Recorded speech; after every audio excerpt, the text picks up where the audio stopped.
Gadhada Gopinathji temple બોર્ડની ચૂંટણીને લઈ મતદાન શરૂ।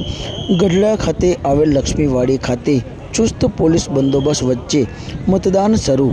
શાંતિપૂર્ણ માહોલમાં મતદારો મતદાન કરી શકે તેને લઈ કરાયું છે આયોજન। 31 મતદાન બૂથ પર કુલ 12 ઉમેદવારો માટે 25,197 મતદારો કરશે મતદાન। સાંજે 5 વાગ્યા સુધી ચાલશે મતદાન। આજે ગઢડા ગોપીનાથજી દેવ મંદિરનું ગઢડા ખાતે મતદાન વહેલી સવારથી શરૂ થયું છે અને ખૂબ મોટી સંખ્યામાં લોકો મતદાન કરી રહ્યા છે।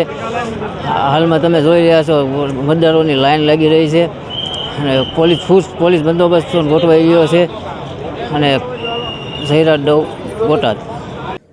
ગઢડા ટેમ્પલ બોર્ડની ચૂંટણી છે તે અન્વયે બોટાદ જિલ્લા પોલીસ દ્વારા કાયદો અને વ્યવસ્થા જળવાઈ રહે તથા મતદાન મુક્ત અને ન્યાયી પ્રક્રિયામાં થાય તે હેતુસર યોગ્ય પોલીસ બંદોબસ્ત છે તે જાળવવામાં આવ્યો છે। જેમાં મતદાન મથકો કે જે લક્ષ્મીવાડી તરીકે જે જગ્યા છે ત્યાં આવેલા છે ત્યાં ચુસ્ત પોલીસ બંદોબસ્ત રાખવામાં આવ્યો છે। વધુમાં ગોપીનાથજી દેવનું મુખ્ય મંદિર જે છે ત્યાં જે કેમ્પસ આવેલું છે ત્યાં પણ પૂરતો પોલીસ બંદોબસ્ત છે તે રાખવામાં આવ્યો છે। મતદારો યોગ્ય રીતે અને યોગ્ય ચેકિંગ ફ્રિસ્કિંગ થઈને અંદર પ્રવેશે તે હેતુસર વિવિધ ક્યુ મેનેજર્સ બનાવવામાં આવ્યા છે તથા ચૂંટણી અધિકારી શ્રીના માર્ગદર્શન હેઠળ જે પણ સૂચનાઓ આપવામાં આવી છે તેનું અક્ષરશઃ પાલન થાય તે માટે બોટાદ જિલ્લા પોલીસ છે તે બંદોબસ્ત કરી રહી છે।